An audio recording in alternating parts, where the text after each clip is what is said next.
now. Okay. I'm going to see if it gives me a notification. It's spinning.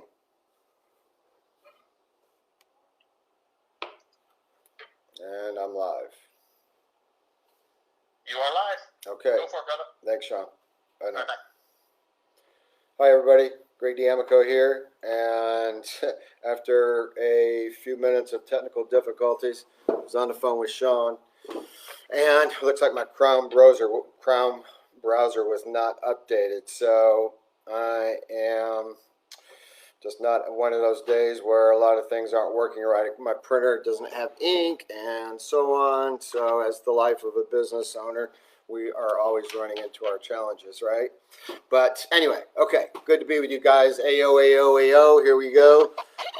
Excited to be back and to share some things with you all. One of the things that I wanted to do was talk a little bit about something that, like, every now and then I want to jump into a thing that I feel I can give you guys a lot more value on. And one of the things about that is a lot of my history of how I've run my businesses and different things I've done that has created been a big benefit for me. So I'm going to get into questions in a second, but I'm going to pick a topic each time. I'm going to share one. This topic this time is BHAG, big, hairy, audacious goal. Okay, it comes from terminology with Jim Collins, Good to Great. I've talked about it in previous sessions. To me, that book is the Bible for business.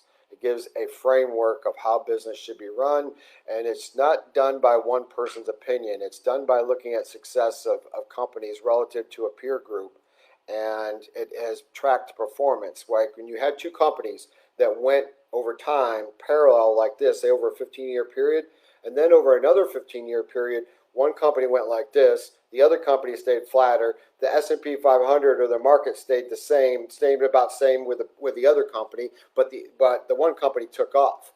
And a couple of those companies were something like Walgreens and Eckerd drugstores, if you remember them.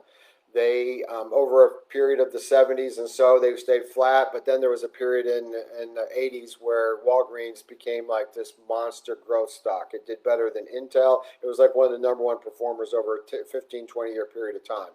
It beat out Microsoft, Intel, and a lot of other companies. So anyway, the research that they came out with relative to this was to determine what these more successful companies did to their peer group, and provided this intel over the course of a lot of different things. And one of the things was creating a BHAG. They found that the successful companies had a BHAG, big, hairy, audacious goal. So what does that mean for you having a BHAG? A BHAG allows for you to create an idea of simplicity with where you want to go. It takes a lot of complex aspects of your business and boils it down to one thing. So what would be a good example of a BHAG? In the early 60s, John F. Kennedy said that by the end of this decade, we are going to put a man on the moon. Okay? Very simple, very concise, and clear to everybody. Okay? You know what that means. You know where you're going. And what does that do? It aligns all your resources working towards getting to that goal. It's a huge revelation when you have a good, right BHAG for your business, and all your people can feel the excitement and energy and passions around that BHAG. They all start working together. Instead of somebody working this way and somebody working that way and pushing against each other, you got people spun around, and you got them working, and you got them spinning on or pushing on the flywheel to make the flywheel spin. That's another terminology we'll talk about later. But if you get everybody lined up, pushing together in the same way and getting that flywheel to start cranking out one turn and then another turn, you can develop some momentum and some action with your business so that you are all pushing towards this bigger goal and making exciting things happen. Another example of a BHAG was General Electric had their BHAG to be 1 or 2 in all respective markets. If they were not, they would get out of the business. Okay? That compared to Westinghouse, which had stuff like strategically aligned, creating focus within our space, and a bunch of other words that just really come out didn't mean anything.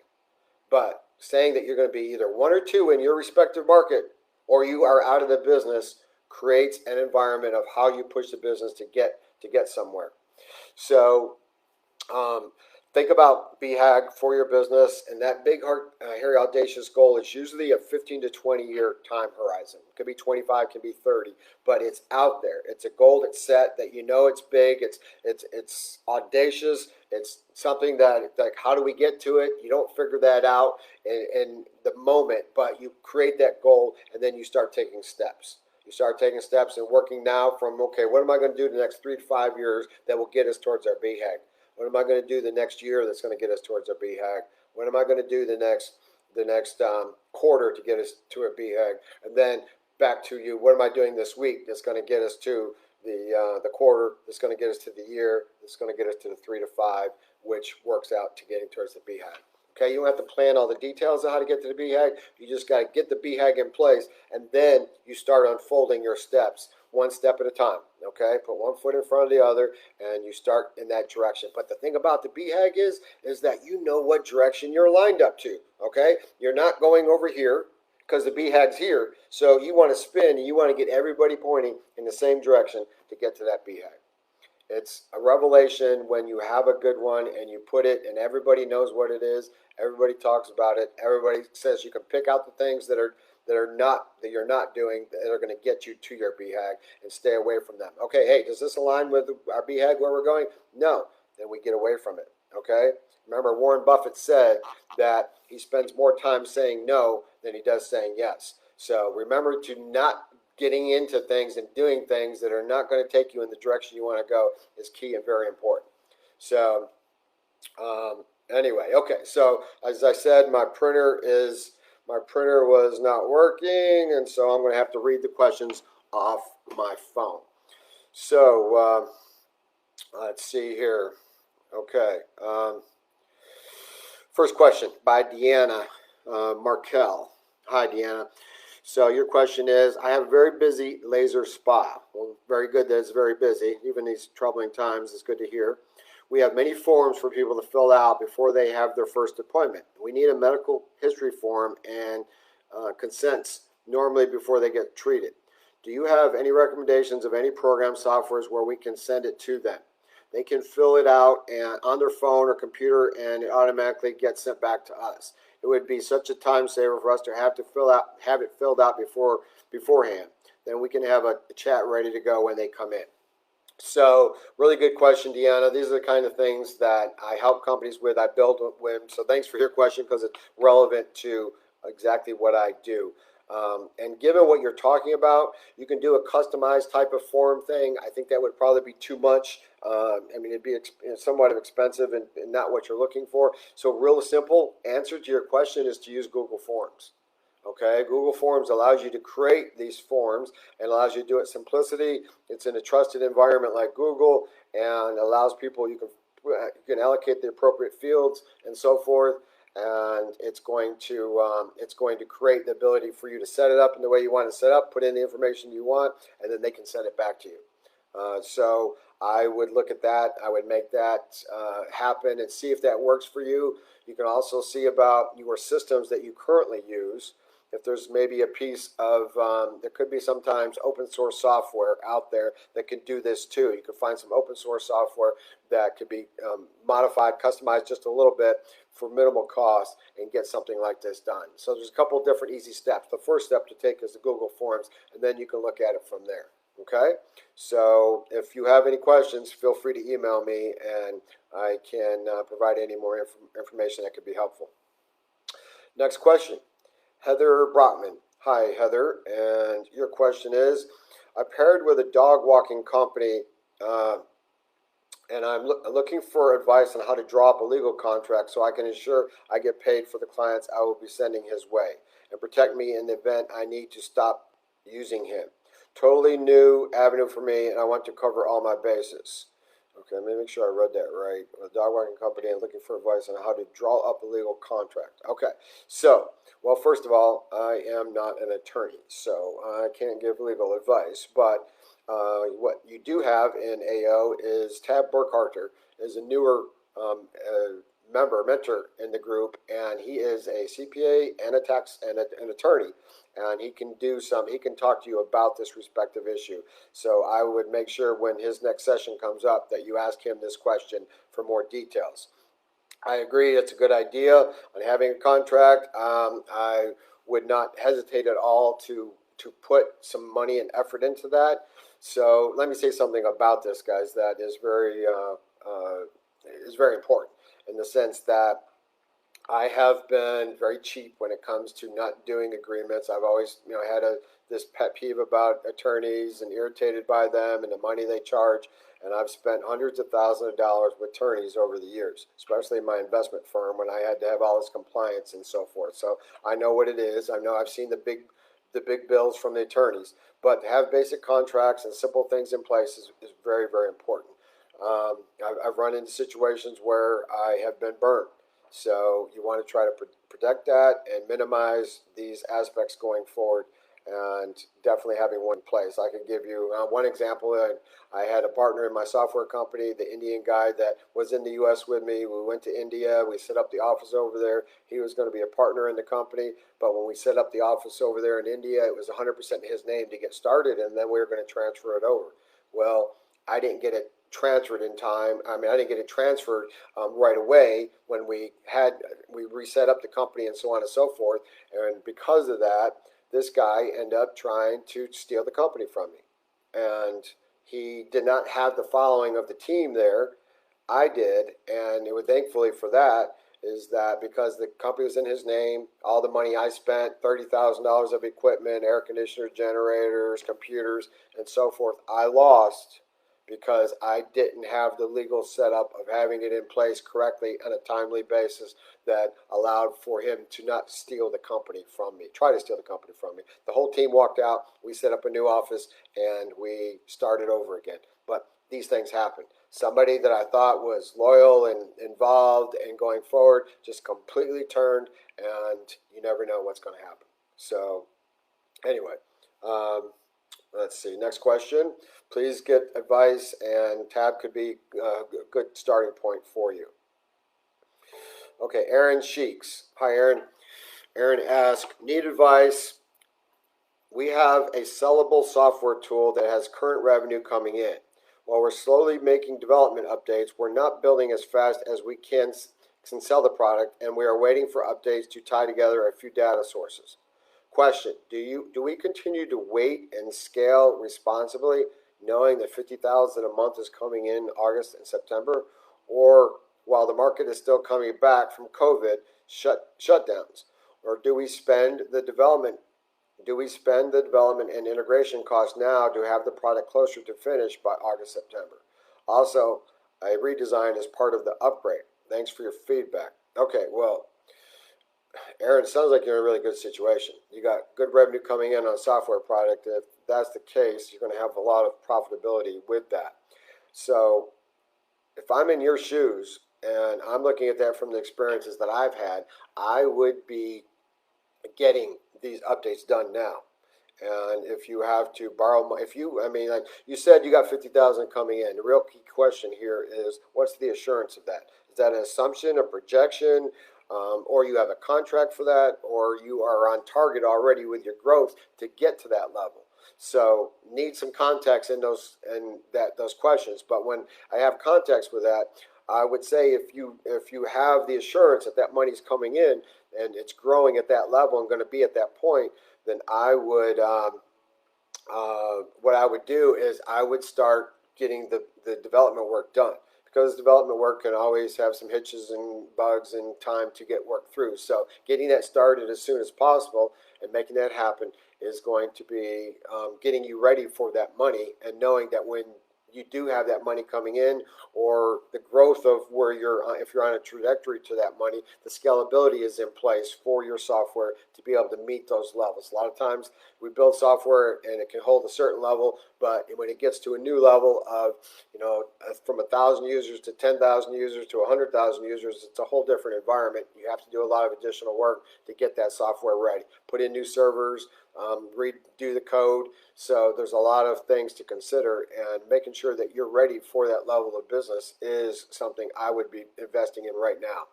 Um, the other important thing to say about this is the redesign. When you say redesign, why? What is it? What needs to be? You just want a fresher look. You want it to be prettier. What is it you want? Because most important about the the design of your software and the usability of your software is the most important thing. Okay, think about this like think about software in the form of electricity. Okay, you have a plug in the wall, and all you want to know is that when you plug it in, the wall can look pretty, the little socket can look pretty, it can look do. But all you want to know is when you plug it in, it's simple. You know where to go. You know what to do. You plug it in, and it works.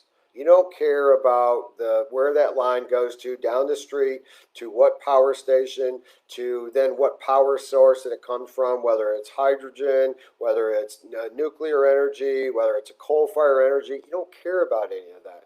As in software, you don't care if it works. I mean, you don't care how it works. You don't care about all the development stuff on the back end. You care when I look at it, can I see where I'm going? Do I know what I'm going to do next? And can I get there easily so that this software doesn't waste my time? I did a lot of reading back in the early days of my opening up or my investment business before I started my software company. And somebody that I loved reading about reading was Seth Godin.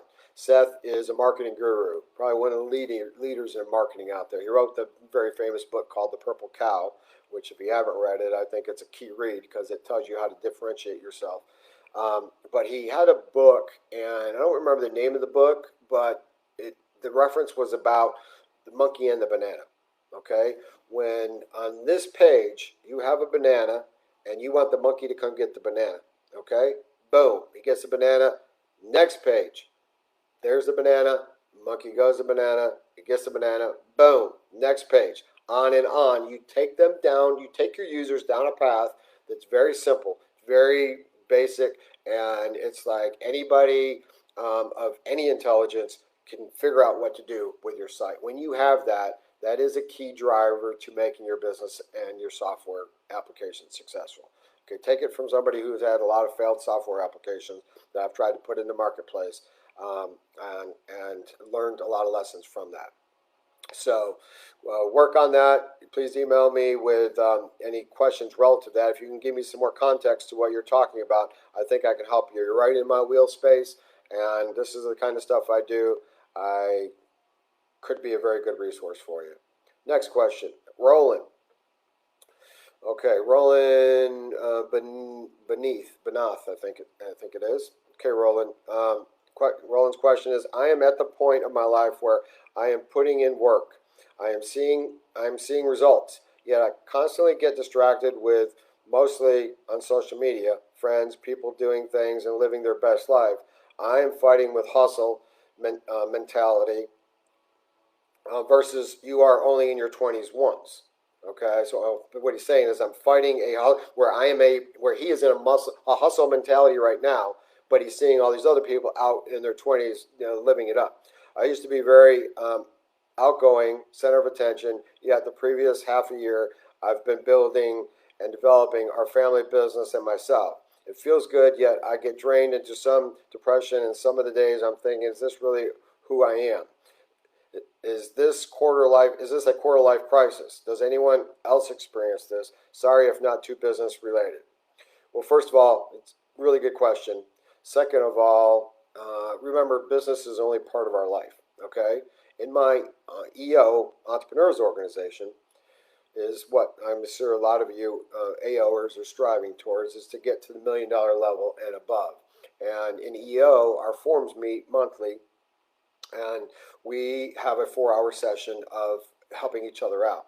And I'll have to tell you that over 50% of the issues that we discussed in our forum meeting is around personal and family and other issues that are not business oriented. Okay, for example, I just presented last month or this month in July at our forum session, second Tuesday of the month. I presented on my mother and her going into an assisted living place. The difficulties of her transition from house to assisted living. That was my topic. And so it wasn't business related, and I was the first key presenter that month. That means my name is up and I get to present that month, and then we have a couple of smaller issues that somebody can present on that may be more timely. But given that situation, I talked about something that's not business oriented. So not asking business questions, or just not all about business. Life's not all about business, and getting help from others is not having to just do with business oriented stuff. So let's see a couple things. What you talked about here is remembering that life is a journey. Your business success is a journey, and to enjoy the journey, and it's not just about the destination. We've all heard that, right? But do we live it? Do we understand where we're coming from in that sense? And it's like I've looked back over my life and I see that I've had these great successes, I've had these big downers, and it's been a roller coaster of a ride as everybody else's is. And in that sense, I've worked and was anxious too much at times to be to getting where I wanted to go, and I didn't live it. I spent my early 20s, like you're talking about. I had a son when I was 22 years old. I was trying to grow my business. I had just gotten a very small startup home, and in the sense, I did not have any real social life.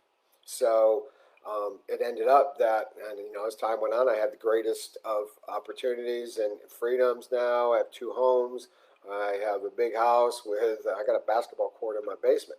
So I sacrificed in the early years to have something better later on, but I don't think it has to be all that. The sacrifices that I did at that time, I didn't have any money when I was young. I was staying home all the time, and it's not what I envisioned as somebody in the 20s. But I want to say that focusing, putting your time and effort into going where you want to go is very, very, very key.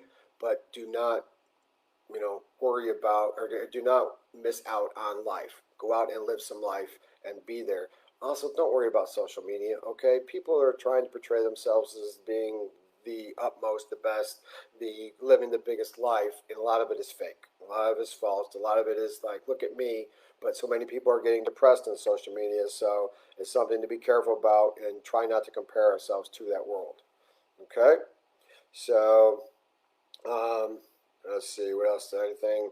I think that's all I wanted to say there. So, email me if you've got any other questions relative to that. Let's go on to the next question. Okay, so Bell Donovan. Okay, Bell, let's see. Hi, mentors. Our current project is selling magnetic false eyelashes.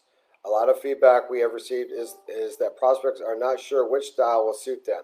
We would love to have some sort of app that accesses their camera and places our range of lashes on them.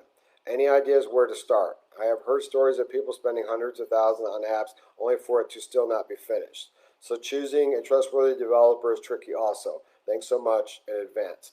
Yeah, that's the key question, and another good one right up my alley. So appreciate your question, Bell. And let me say this. Not only they spend hundreds of thousands of dollars for something that doesn't get finished, but the marketplace doesn't want it.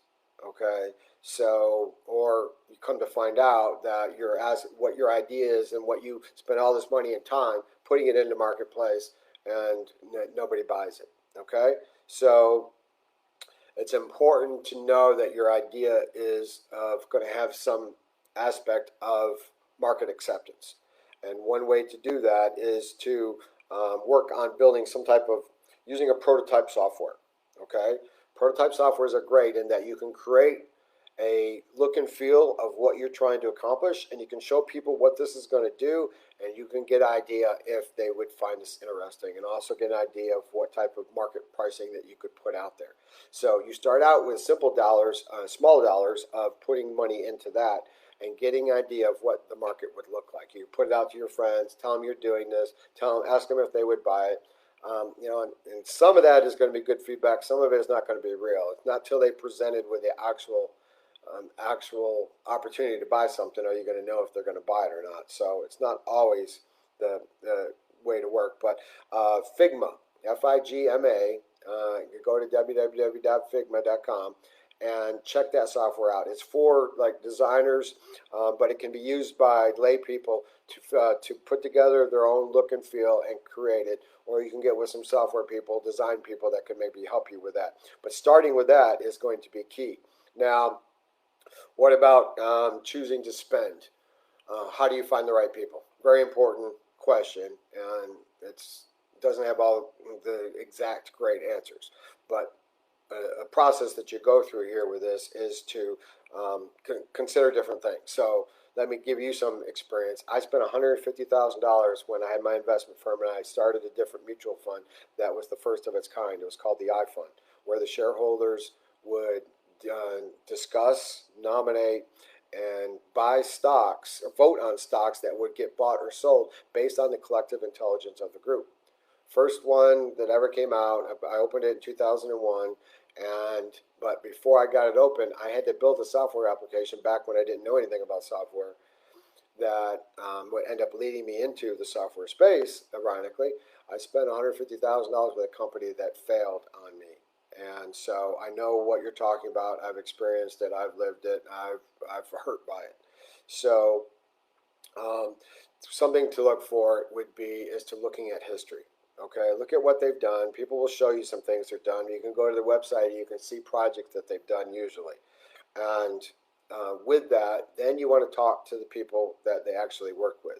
And not just the people that they give you, but try to find out with the maybe Google searches and stuff who they've worked with and call those people without the people knowing and seeing what you can come up with as far as a key to doing work with these people. I mean, getting the feedback of how they worked with that respective client that you're talking to, and what was the success, and how were they being timely and communicating, and so on and so forth. That is the best process, I think. And the other is to use a network. Okay, go to your network and reach out and say, I want to build a software project. Who has had a successful experience with a software company? That's a great place to get going, and then from there to look at what they've done, talk to some of their customers, see the experience they have, and maybe even the experience can tell you that but talking to these people can help you with how you best work with them. Not are they somebody you should or shouldn't work with. It could be somebody to work with because they used them and they helped them and they're still working with them. And with that, they can give you more feedback of like, hey, these guys work this way, and if there's not a way that's going to be, ideal for you, maybe you don't want to work with them, even though they can get the software done. So see how they work, see how they communicate with people, and ask those questions to get a path down to better success. And again, I'm here. That's what I do. I can help with you with more questions. So email me at greg@efficients.us if you have any other questions I can help you with. Okay, Kristen Latus. Kristen says, how many times is too many times to follow up? Okay, I had two conversations in the DMs, and one girl booked a call with me, and the other is still making a decision. I followed up 4 times with both, and neither is answering the messages. And I'm adding urgency, saying I only have 2 spots available in July, but still nothing. I really want to work on these projects as they are my ideal clients, and both want big projects done. Okay, a couple things about this. One, I would ask Kristen is to add a little bit more context. Remember, when you're talking to mentors, we don't know your businesses. Okay, some of these questions are written to Sean, who Sean has an idea of your business, can have some more context to understand your question and answer your questions for you. I don't have a lot of context on your business. Okay, you say in the business description, you say selling on Facebook Messenger and getting them to show up to their calls. So is that your business, or what? How you're working with them to try to get these appointments done? So I'm still not clear on that, and I don't know. I had 2 conversations in the DMs. DMs can mean a lot. I could make some guesses to that, but I don't know exactly what you're talking about. District managers, I don't know. So I'm not sure who you're referring to here. Or direct managers or something. Could be a lot of different things. So what I'll say to your comment is that following up and getting people is tricky. It's always tricky, and it's nuances, and there's no one answer fits all. So you have to approach things. Some of the things I do on follow up is I try to create urgency by saying, "Hey, I've got limited resources, and I'm trying to plan my resources here. So having ideas is this something that you think you're going to be working in the next couple of weeks? If so, I can try to arrange my resources to work with you. If not, then I need to put them on hold. Then if you can't get to me pretty soon, then I've got some other projects coming and may take some time before I can get to you. So let me know what you're thinking so I can try to work and manage my resources. If they're not getting back to you, there's a reason for it. They just don't want your service or at this time or something. So you don't know. You don't know where it's at. And so forth. Now, the other thing I can say is, as some value I can add here, is there's a book out that was recommended by my sales coach. My sales coach Lee Saltz wrote a book called Sales Differentiation, and I've paid him many thousands of dollars for consulting work, and have high regard for him, trust him, and so forth. Well, interestingly, he just put out an email either yesterday or this morning or something. I just saw it. It's a book called Follow Up and Close the Sale, okay, by Jeff Shore. So I would consider this book, if I haven't read it, but if Lee's recommending it, it's a really good book. He puts out very few recommendations, and when they do, they have some meaningfulness to them. So Jeff talks about stay in touch without annoying prospects. Okay, right up your alley. Wake up on tired leads. Craft the perfect follow-up by phone, text, email, note, you name it. Make speed your superpower. Overcome the mental barriers that make follow-up difficult. Create simple follow-up process that is customer-centric and easy to track. Shorten the buying cycle and net more sales. That could be helpful for you on this issue. Okay, next question. Adam Drake. Adam asks, has anyone used Nextdoor specifically for marketing, and are there any nuances or methods to use this particular social media site effectively? We've been getting an okay flow of business from people recommending us. For example, quote, I need a CPA or financial advisor, unquote, is posted, and someone will respond with our company name. One idea we had was to start sending the people that recommend us on Nextdoor handwritten thank you cards and Starbucks cards. Okay, business description. I lead a team of financial advisors. This question is for my team and how they market and get more leads. Okay, excellent question, Adam. And so, one, I will say I have not used Nextdoor, so I can't provide exact context relative to that.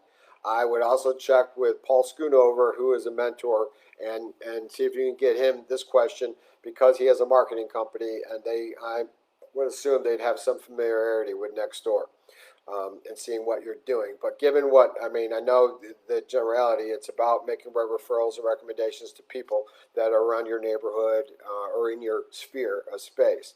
So I think this is a great idea and a great approach for you.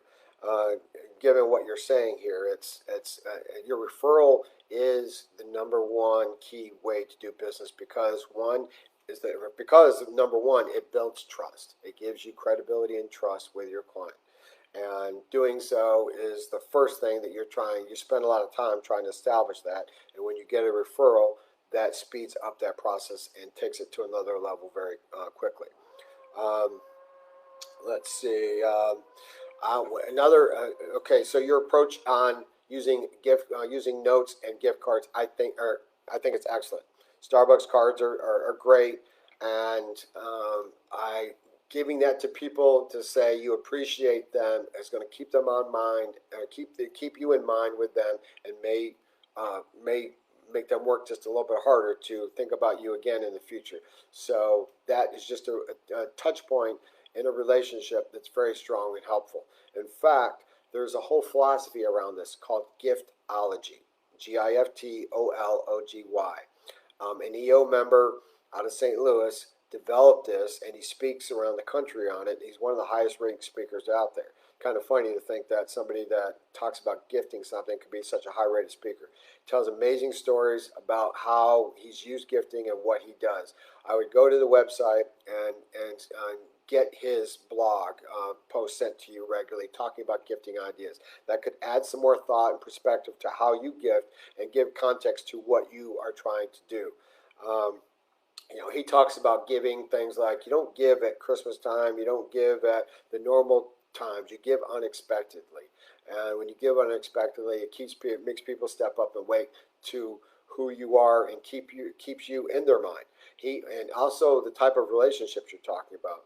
In your world, you're talking about a lot of value and a lot of money come from a relationship that you develop in the financial advisor, accounting space, and so forth. One client can be a 10 or 20-year relationship that creates tens of thousands of dollars of revenue to your firm. And so rewarding people and rewarding your clients for your relationships is key. And I have used giftology to do some of the gifting. I sent out a digital frame, high-end digital frame, where you get a mobile app with it, and you can take from your app, you can upload pictures, and you can do it to your sphere, your whole family. And love this. I love this thing. I have one for myself, and I love going by the frame and seeing the pictures, the new current pictures, not just loaded once and you watch it. Years go by and you see the same old pictures. It's uploaded with the new things in your life. And I've gotten feedback from my clients and friends that I've sent it to that have sent me videos saying, hey, I'm just looking at the picture. Thanks so much for sending this. They film it and send it to me. And that keeps it top of mind. They look at that digital frame and they not only feel the warmth of the connections to their pictures, but they remember that you're the one that sent it to them. Also, Cutco knives is a lot of stuff they do, but they have a lot of unique ideas, unique special things that'll keep people that they won't forget you.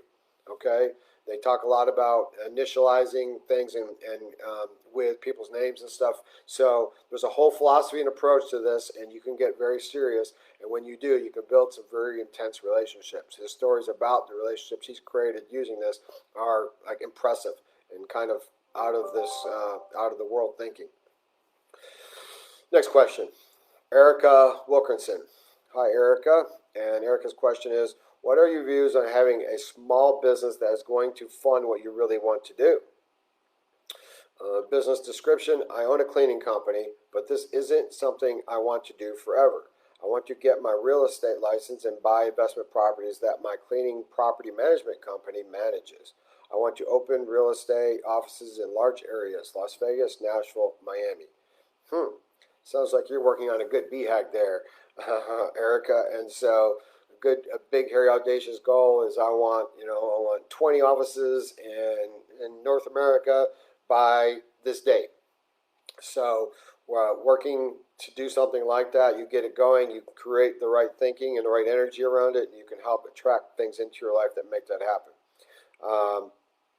So also, I like what you're doing. I think it is appropriate that you take steps and where you can do now to help you get to where you want to go. Okay, my focus right now is building SaaS applications, software as a service. Just like we talked about before in one of the previous questions, having an application online or having on the internet there that somebody goes to and they pay you $50, $100 a month, $200 a month, whatever it may be for your respective service, and you sell that over and over and over again, and you create a lot of recurring revenue. And I'm in the process of launching a couple products, and so I do custom software applications now that helps businesses be better with a mobile app, with e-commerce, with a software as a service application. And I work on those and I do that, okay? That makes me good money. In the process, I use the revenue and profits I get from that to help reinvest into building SaaS applications that the marketplace will want and love and they're willing to put money into. And so I'm with you on what you're thinking. Keep doing what you're doing. Create your BHAG and think about it, work on it, energize it with your thinking, where you're connecting your heart and mind. When you put both together and you put out a strong vibration, you're going to attract the things to you. If you just think about what you want in life and you have, like, say, a vision board and you just look at that vision board, it's as people talk about attracting things to you. You have to engage both, though. You have to engage your thinking where you're looking at it. You have to feel it. You have to see it. You have to like smell it. You have to hear it. You have to create that idea around it before you really put off the right vibe at the right level that's going to attract things to you. Everything is waves in this world, okay? Sound waves, radio waves, microwaves, all things in life start as a wave before they're created as a particle, which created materiality to them, okay? You can create what you want in the world by putting out and connecting the right vibration of what you want to attract to you. If you ever seen two pianos in a room and you go to one piano and you hit the C note on that piano, you walk over to the other piano, the C note on that other piano without touching it will be vibrating, okay? Because it's vibrating in sync. What was put out there in the world is done in on the other side. And this even happens when you're not in a approximate location. It can be far off. A lot of understanding goes into that, so let's not worry about that. Let's just know that when you put out a vibration to the world that you're energizing and thinking about and working towards, you will attract things into your life that will help you get there. It's huge to manifest the world that you want to live in. And everybody on here listening this is what you want to be doing to get to the direction in life that you want to go. Okay, I can talk more about that in the future, but for now, Erica, keep doing what you're doing, keep dreaming, but put those dreams down on paper and make them a reality. Okay, that's what they say. The difference between a dream and a goal is writing it down, manifesting it, thinking about it. Okay, next question here is Alexander Haig. Okay, Alexander, your question is, hi, mentors. I had a Skype call with Sean Thomas about a month ago on what I thought would be how to approach my business as a personal trainer coming back after the coronavirus. He asked me an important question. Should you even be offering a product in a hugely saturated field where anyone can basically get it for free online? And as he reminds me, there is no right or wrong answer to the question. Very good question to ask, and exactly right. There's no right or wrong answer. So, Sean is opening up a thought process for you that's very good. So, as he continues on his question, so I've been thinking about this over and over, and come to the conclusion that being an entrepreneur doesn't mean doing something that involves your personal hobby or lifestyle. Now I have to start all over and having such a hard time, and I'm having such a hard time figuring out how to move on from here. As I look out for opportunities, um, keep up, and I keep up with the AO content, read books and materials on business. Is there anything more you would recommend me doing on getting back or starting my own business? Business description. I left the saturated market of a personal trainer, working a 9-to-5 job as a sales manager. I must be an entrepreneur that I know. And the thing that made me jump into personal training was the mindset of this. This is what I love to do. As of course, I should do that. As of course, should I do that for a living? Naive as I am, I keep going, get a personal training diploma, and start my company, not considering how many people actually offer what I do for free online. Okay, he goes on for some other things here, but basically, to answer this question is, I would say this. Okay, so personal training, you do personal training. There are a lot of other people out there. There are a lot of free things out there in the world. You can. Doesn't mean that you can't do this, though. You said you're passionate about it. That is huge aspect of moving something forward. If you don't have passion in what you're doing, even if it's a business that you're not passionate about, but you're passionate about business, you can drive things forward. You have to be passionate in a realm of the area that you are, because you know why? It's just too damn difficult. Okay? Business is difficult. It's not for everybody. And if you don't have passion to drive you, you're not going to get through the tough times. Okay? You need to have the ability to fight and to keep fighting, even when it looks like you're beat up really bad. And I've been beat up really bad. I keep going. And I've had many successes, and I've had quite a few failures. So in that I have a lot more failures than I've had successes. So the failures teach you lots of lessons to help you get to the next level of success. And here you're learning you're learning one level of that. So let me say this. Think about it this way. If you are passionate about training and personal training and helping people, what is it that you do differently than anybody else does or anybody out there? Where can you niche this down and provide a context to something you're doing where it's different, it's better, it's faster, it's time saving? What is it that you're doing that's going to help your clients create some notice because you're going to help them? You're going to either motivate them. Okay, I have a personal trainer. And it's something I haven't done all my life. I felt like I don't need to spend money for a personal trainer. I know what I'm doing. I can go do it. Well, you know what? It got to where I pushed myself for so many years that it's like, maybe I need to try a trainer. And because I wasn't getting results, I wasn't going where I wanted to go, and I just didn't have the energy anymore to motivate myself. I motivate myself in my business life, my personal life, but here come working out, I just ran out of energy. The personal trainer got it done for me and is creating results and making my life better in so many ways. And I love it. I don't have to think about it. I go in there and it's like, all I got to worry about is I got to get through this workout. And I get there, I get it done. Okay. So they provide value and I'm paying for that value. And I love paying for my trainer. So I got another workout that I do. It's a DVD that I do at home, doing my big area, that basement area that I have. And it's a 20-minute workout. Okay, it gives you a combination of cardio and weights. You just do weights and you do your workout, you do your lunges and your curls and your whatever. And it's about speed and a combination of strength and cardio. And so I bought it. I paid, $40-50 for this DVD set. And that aspect motivated me to buy because it gave me a particular result I was looking for. What is the result that you can provide people to the world that's going to help you, going to help them, and you create value for them, they will create value for you. Okay, remember, business is all about transaction of value. It's not about money. Okay, money is just a means of creating the interaction, that transaction.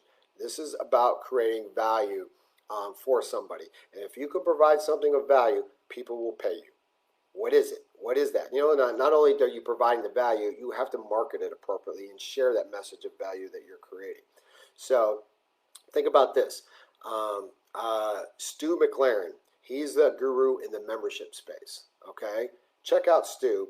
Think about maybe a membership site. Okay, and if this is a big if now, if you have something of value you can offer the world, then maybe you can look at a membership site. Membership where you charge people $5-10 a month and they come to your site and they get to see like something that you offer them. Is it a live training? Is it other organizations? Is it workouts? Is it speed? Is it motivation? What is it that you can provide them? And then you can learn how to get that out there in the world and get people to sign up for it if you can provide that value. So that's a key. So Sean asked an important question here for you. Now in answering that for yourself is, can you feel that you provide something of value? And then ask some people around, hey, if I could give you this and this, would that be something you're interested in? Okay, you get those answers and work with that, and then see what you and see where that can take you. Okay, so let me see. I thought I wanted to add some other thoughts on that. Let's see. So think about think about a teacher. Okay, teacher goes to work and gets in a classroom and teaches kids. And a teacher wants to be more successful. They can make anywhere from, depending on where they live, $35,000-40,000 up to $80,000 a year. And it's like, well, it may be decent income, but it's not going to give a big income to have a better life. So what can a teacher do? Okay, they can moonlight. They can, they got to put more time. They get paid for their time. Well, to get real scalability, one teacher created lessons for other teachers to help them save time in the classroom. And the teacher put it out there in a membership site, and she sold tens of thousands of different memberships from it. Okay, another minister It was like one of the things that ministers had every Sunday was to figure out what they were going to preach and talk to their congregation about. A minister put together a program where he helped create that. He was very good at that part of it, and he created a program where he shared that and shared with other ministers and ramped up a site, making all kinds of money. So what is it that you can offer the world that you can maybe put in a membership or an online or something that would create your world? Maybe you're not even selling it, it's offering for free, and you can start selling ads on your site because you built a big following. So there's different ways to look at it here, different things to think about, and opportunities for you. So let's see. Okay, one more question. Hi, Sean. Is it reasonable? This is from Roselli Akalok, I think you say it. Hi, Sean. Is it reasonable deciding not to work with a prospect based on gut instincts? If so, what is the best way to decline their business? Description: accounting firm, spent the last 3 years, 3 days dealing with prospect that made remarks undermining my value. Yes, absolutely. In my opinion, especially if you own the firm. If you don't, there's some considerations around that. But if you own the firm, it's your business. If you have gut instincts that say stay away from somebody, I would do that politely, respectfully, as much as possible. Don't burn any bridges. Don't give this person a reason to give you a bad name out there in the world or bad talk you, but figure out how. We're too busy right now. We can't take you. Really sorry about that if they're making you uncomfortable, because people are the two things for you. People are your gift of providing talent and resource to you, and they are also, on the other spectrum, your chaos in life, okay? And if you have wrong people, whether it's clients or whether it's your employees working with you, it's going to cause you so much stress, difficulty, complications in life, and so making sure you're around the right people is very, very important. So I would make sure that they aligned with core values is very important for business. Look up Jim Collins' site and explore how he creates core values. And he has a template in there and some work that you can go find. And within that core values, you're able to, when you have your core values, you make sure the people that are working for you and the people that you're working with as clients are aligned with your core values. There's a lot of detail to go in, a lot more to go into that, but I would work towards creating your core values and working with people that are aligned. So with that, I'm going to end this mentoring session now, and good to be with everybody. Look forward to next time and your questions, and I'm here for to help in any way if you want to reach out. Thanks.